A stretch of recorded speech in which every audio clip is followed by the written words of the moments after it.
I prefer sports with Sports that require two balls. What are we drinking, Dom? Do you know what you're holding there? I'm holding a Mountain Goat Hightail Ale.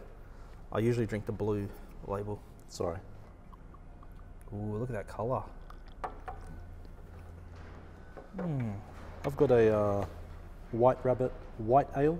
I believe this is brewed in Geelong. It's a wider shade of pale. It is almost looks like a shandy. You a shandy kind of guy? I don't like watering down my beer with anything. I'm partial to a shandy. It doesn't taste too bad. No. It tastes less bad than water. Cheers. Thanks for another good week. Not a problem.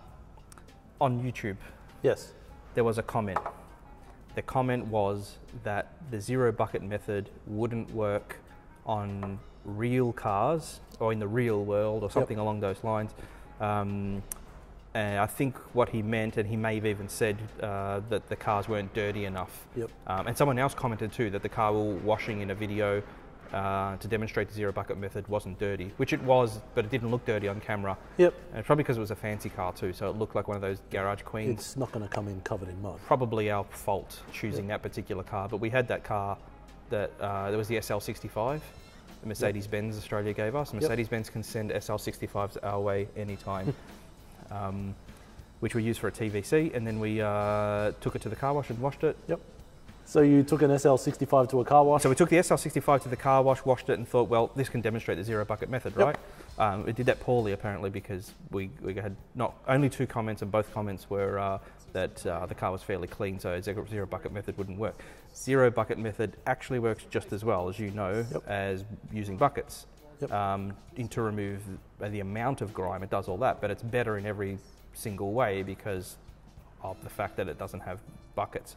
So yeah, removing the bucket means that instead of washing the mitt in the bucket, you are rinsing the mitt with high pressure water, which means that instead of dipping your mitt with the crud that you collected from the car into a bucket and washing it in dirty water that's full of particulates, you're rinsing the mitt kind of like a shower. That's going to be my new analogy for, so you're showering the mitt like you would shower yourself. If you put yourself into a bath, it's relaxing, but you're not cleaning yourself. No. You're just swimming around in your own filth. That's exactly right. If you have a shower, you're constantly removing dirt and you end up clean, right? That's what removing buckets in our zero bucket method does. It enables you to eventually make that wash mitt clean. You can never ever have a clean wash mitt. You'll never end up with a clean wash mitt when you're rinsing it in a bucket. Yes. Because it's self-contaminating. That process is always going to ensure you have some amount of particulates. You can never achieve zero particulates in your wash mitt with a bucket method, right? And if you use 2 buckets, the chances are less, and if you use 4 buckets, the chances are less, and you can keep going on. You can use 20 buckets, and you still won't have the safety, i.e. the amount of debris in the mitt that you will have from a zero bucket method. Does that make sense if I kind of explained it correctly? Because people still can't grasp this zero bucket method. Maybe because it's called the zero bucket method, it has like that marketing swing to it. I didn't invent that. Jimbo from, where's he from? Texas, California? I should know. I don't know, I can't remember now. I think he's from California. Orange County, if I remember that rings correctly. A bell. Yeah. Or is that the car connoisseur? It's the car connoisseur. That's the car connoisseur. What a top bloke. He gave me that term. Jimbo coined the term the zero bucket method. We used to call it the no bucket method or something like that, or just our recommended wash process. So I think because it had that ring to it, it sounds like a marketing gimmick. But it's not. It's just, we came to the conclusion that zero buckets are better than any amount of buckets based on scientific tests we carried out. We made that science available to everyone, and then we did ourselves a great disservice. If my company was floated and I had stockholders, they would kill me. I would be out of a job because instead of selling buckets alongside all our other products that we sell, we just deleted those products essentially. We saved customers some money, and we reduced the amount of turnover that we'd make when we sold wash kits our wash kits don't have buckets in them. Yep. We don't replace the buckets with something else, we just lose those sales. Yeah. So I thought our competitors would adopt this Yep. zero bucket method, right? Yep. Because it's so beneficial, right? Yep. This proves how bad of a businessman I am, because of course they weren't going to adopt a system which meant they were selling less products. Yep. And if it sounds like I'm calling out our competitors, I am. I'm finally saying that if you're being sold buckets in a wash system to wash your car, that you're being taken for a ride. Yep. Back to the guy from YouTube said you can't wash dirty cars. We wash those cars we're not allowed to talk about yet because Mercedes is not letting us talk about them. Those cars that were on every continent on the earth, those four-wheel drives that ended up in they pretty much drove through the Northern centre Territory of Australia. They were the dirtiest cars I've ever seen in my life. Yep. And how did we wash them? With the zero bucket method. And it was fine, wasn't it? Yep. It doesn't get much worse than that. For me, that was the final nail in the coffin for any naysayer to the zero bucket method. The dirtier a car is, the more contamination you'll have in your wash mitt with a bucket method. Exactly. So the buckets actually get better when you get towards a cleaner garage car. queens, right? Yep. Well, that's not really essentially garage queen, but something that's rarely driven. The cleaner the car is, the better a bucket method would be for you, Yes. even though it's still not as good as a zero bucket method. Yep. The dirtier a car gets, what people are saying, the dirtier a car gets, the more you have to rely on that traditional bucket method. It's worse. Yeah. It actually gets worse. A lot worse. You get more contamination. The other thing is grit separators. Yep. You can't put a grit separator in and expect that your particles are going to hide underneath that grit separator. Yep. That is absolute, let's call it for what it is, that is absolute bullshit. Yep. There is another thing, there is another benefit. Yep. There's many benefits and I was forgetting one. The other benefit is if you have a two bucket, let's just say two because that seems to be the most popular. Yep. Because hey, why sell one bucket when you can sell two? Yeah. If you have two bucket method and you put your soap in one bucket, you're diluting your soap into 10, 15, 20 litres of water. Yep.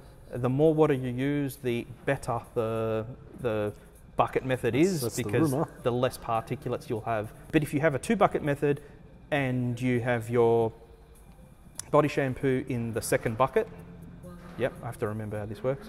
You have your you rinse in the first bucket, you pick up your body shampoo in the second bucket, you're picking up body shampoo that's diluted heavily into 10, 15 or 20 litres of water and you've got less lubrication. So as you put your wash mitt down on that surface that's got your body shampoo in it, you've got far less lubrication than if you use our method and spray or pour the body shampoo directly onto the wash mitt. Yep. In our method, you pour it directly onto the wash mitt, you put it down on that surface and you've got 100% concentrated body shampoo. Actually, there's a little bit of dilution because the mitt is wet, but the rate of dilution is way stronger than if it's poured into a bucket. Yeah. Or you can use litres and litres of body shampoo in your bucket. It still won't be as good as the zero bucket method, and you're going through a crap load of chemicals, which you then pour down the drain. So there's all kind of other environmental issues. So it's more efficient, it's cheaper. You have a safer, better wash, and you put in less swirls. Yep. You use less water. And there's less time because you don't have to sit there filling up buckets, then pack away buckets and pour the water away and clean them out and all that stuff. You're not using grit separators or anything like that. There's a benefit on every single level for a zero bucket method. And anyone that says the car, as a car it becomes more dirty, it's beneficial to have a zero bucket method is wrong. And you're even more wrong, if that's a kind of word, if you are claiming that the dirtier the car gets, the better the bucket method becomes. There really is nothing to clear up. It's crystal clear. Yeah. And people say, well, why aren't your competitors adopting the zero bucket method? And there's really one simple explanation for that. If we sell a wash care kit and we add a couple of buckets on, which are high profit margin items, we make more money. Yep. If we don't sell buckets, we make less money. Simple as that. It's not that we're removing the buckets and adding something else. If you're not buying buckets from final inspection, which you're not because we don't offer them, if you're not buying buckets from final inspection, we are not making the money selling you those buckets. And we took the approach not to do that because we felt it was honest. And we don't sell a product. At final inspection, we do not sell a product unless it provides you with a solution. We're usually a little bit more light-hearted about this, but I feel passionate about that. And I feel like I'm trying to help customers understand, but the advice be so strong and from so many competitors for obvious reasons that that it's very, very hard to keep us pushing towards this way. And we could easily sell out and say, oh, we've got some buckets, we'll make some really fancy stuff. It's not like we can't manufacture plastic containers because all our bottles are manufactured by us. They're our own tooling, they're of our own design. We have our own plastics manufacturer that blow molds these bottles for us. So we could make buckets as well and make a shitload on them. Yeah, there's a reason why companies like the big hardware chain stores that rhyme with unnings have such a large section dedicated to plastic storage. It's very profitable. And yeah, let's just stop it there. Let's not go on about it too much. Okay. A little bit more of this. Why not? We'll calm down.